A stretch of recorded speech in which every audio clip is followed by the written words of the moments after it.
Bunda, apa kabar? Selama Bunda pergi, aku udah bisa gambar sendiri loh. Bunda lagi ngapain? Udah 10 hari, aku selalu tidur sendiri, dan aku gak takut. Bunda, ayo pulang. Aku kangen Bunda.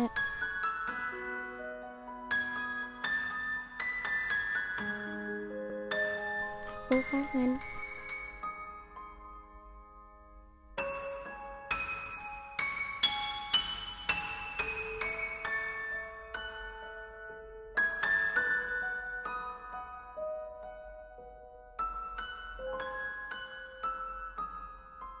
Raut Sendu belum mau pergi dari keluarga pekerja migran.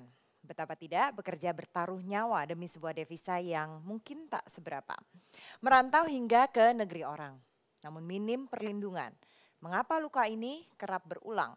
Dan masihkah ada harapan? Saya Andini Effendi, inilah Q&A mengungkap jawab semua tanya dalam episode Nestapa Pejuang Devisa.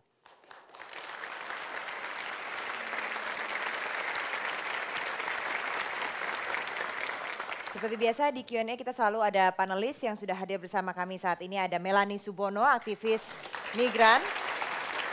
Kemudian ada Mbak Yunianti Kauzaifah, Wakil Ketua Komnas Perempuan. Selamat datang di Q&A Mbak Yuni. Selamat datang kembali Olga Lydia, presenter dan aktivis juga. Ini ada dari Migrant Care, Zoyani Evi, staf data dan publikasi Migrant Care. Selamat datang Mbak Evi. Dan tentunya ada Iman Syafei, kreatifpreneur. Kita juga kedatangan dari BNP 2 TKI, Tatang Budi Utama Razak, Sekretaris Utama Badan Nasional Penempatan dan Perlindungan Tenaga Kerja Indonesia. Selamat datang Pak Tatang di Q&A. Dan ada Ibu Amelia Anggraini dari Komisi Ketenagakerjaan dan Transmigrasi, Kependudukan dan Kesehatan, fraksi Partai Nasdem. Selamat datang Bu Amel. Kita punya narasumber istimewa yang datang sudah akan berbagi ceritanya dengan kami di sini. Yang pertama ini ada Mbak Rokayah. Mbak Rokayah mungkin bisa diceritakan Mbak Rokayah dulu ditempatkan di mana dan ceritanya ketika waktu menjadi pekerja migran seperti apa? Bismillahirrahmanirrahim. Nama saya Rokayah dari Subang, umur 32 tahun. Dari tahun 2011 sampai 2014 saya di sana. Ditempatinnya dulu di mana Mbak Rokayah? Di Oman. Di Oman. Dan waktu itu apa pengalaman yang dirasakan waktu jadi pekerja migran? Awal pertama saya di sana baik-baik aja waktu selama 2 tahun Bu di rumahnya ibunya itu ya. 2 tahun itu baik. Habis itu selama saya udah keluar dari ibunya itu Bu, saya keluar terus saya pindah ke anak majikannya itu, terus enggak ada, sayanya langsung bekerja enggak ada apa-apa gitu ya Bu ya, masih lancar gitu, belum ada masalah gitu. Terus apa masalah yang akhirnya diterima oleh Mbak Rokayah?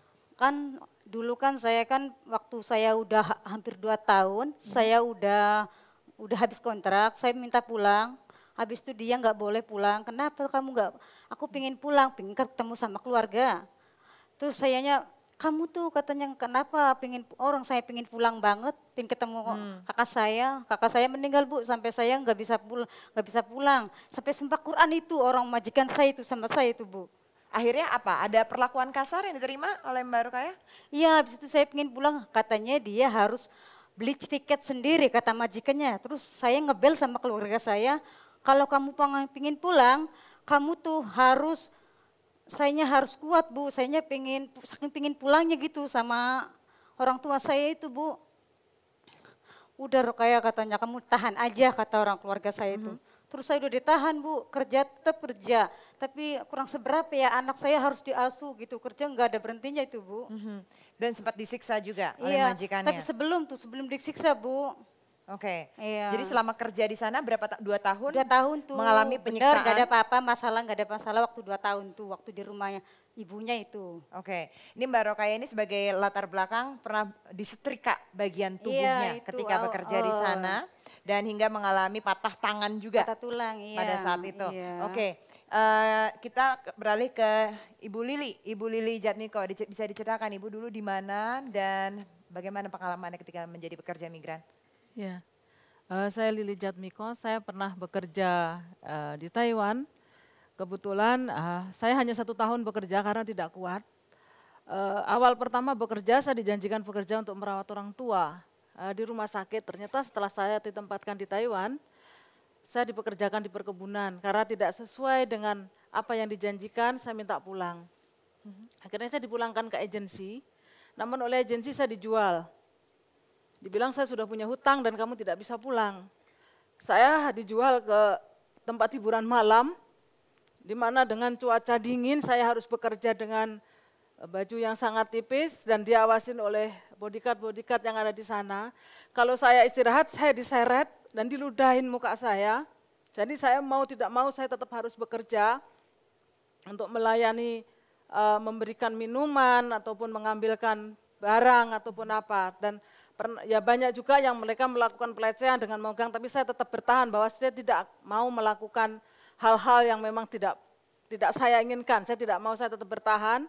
Saya 2 bulan dipekerjakan di tempat hiburan malam. Saya minta pindah, saya pikir saya dipindah di tempat yang lebih baik. Ternyata tidak, saya dijual ke tempat prostitusi. Sehingga di sana saya mengalami hal yang sangat di luar dugaan. Walaupun saya di sana tidak melayani orang, tapi pekerjaan saya mencuci baju, menyuci spray, dan semuanya pekerjaan saya yang harus mengerjakan. Kalau tidak, saya tidak diberi makan. Berapa lama Ibu bekerja di tempat itu? Saya lumayan lama karena saya tidak bisa keluar kemanapun, tidak ada akses saya untuk keluar dari tempat tersebut. Oke. Nah, dengan kawalan setiap pekerjaan apapun yang saya lakukan, saya lalu dikawal. Baik. Tidak ada hari tanpa pukulan, tanpa penyiksaan, tanpa diludahin. Setiap hari itu makanan sehari-hari. Oke, baik. Kita akan nanti ngobrol lebih banyak lagi juga dengan Bu Lili. Ini ada Ibu Heda Irmawati yang dulunya sempat bekerja di Arab Saudi. Pengalamannya apa ketika menjadi pekerja migran? Saya Wati, awal tahun 98 saya pergi ke Jeddah, Saudi Arabia. Awalnya saya dipekerjakan untuk menjadi babysitter, ternyata tidak. Semua pekerjaan saya kerjakan dan saya baca kontrak sebelum berangkat, itu kontrak kerja 8 jam pekerjaan, ternyata tidak. Saya bekerja selama hampir 22 jam. 22 jam Ya. dalam sehari, berapa Ya. lama mengalami itu? Itu 2 tahun. 2 tahun. Gajinya dibayarkan? Dibayar, tapi saya dipotong 10 bulan karena memecahkan barang. Dipotong 10 Iya. bulan. Baik, oke.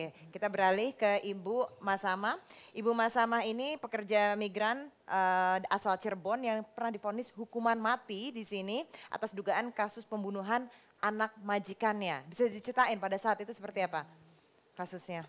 Nama saya Mas Amah, saya pernah kerja di Arab Saudi, baru 7 bulan kerja udah kena kasus pembunuhan. Terus Ibu babysitter pada saat itu kan? ya semuanya rumah tangga gitu, bukan Aha. cuma babysitter aja. Oke, Iya. saya kasih recap sedikit karena pada saat itu Ibu Mas Amah ini dia itu melihat ada anak bayi yang ditindih oleh kakaknya, kemudian meninggal dunia begitu. Kemudian pas Ibu pegang ada sidik jarinya Ibu, Iya. betul, di matanya. Makanya dari saat itu jadi mulai kasus hukumnya. Dan sempat di penjara berapa lama? 9 tahun. 9 tahun sampai akhirnya bagaimana akhirnya bisa? Akhirnya vonis cuma mengatakan cuma 2,5 tahun hukum 2 tahun, oke. Dan dimaafkan oleh pihak keluarga. keluarga korban pada saat itu akhirnya lolos dari hukuman mati. Kita langsung buka ke panelis untuk bertanya, silakan. Iman? Oke, saya ingin tanya ke Bu Lili tadi soal bahwa pertama ditawarkan sebagai pekerja di mana tadi Bu? Sorry.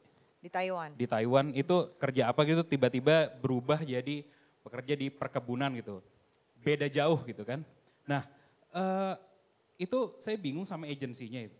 Pertama kontraknya sangat berbeda jauh gitu. Saya nggak tahu ini agensi apa, apakah ini legal atau ilegal. Karena kalau beda jauh seperti itu kan harusnya dengan sangat mudah bisa protes gitu Bu. Saya sih curiganya ini agensi ilegal, benar nggak Bu? Saya sempat protes. Saya protes ke agensi, saya minta dipulangkan. Namun agensi bilang bahwa saya sudah punya hutang. Karena mengambil saya dari Indonesia itu sudah mengeluarkan biaya.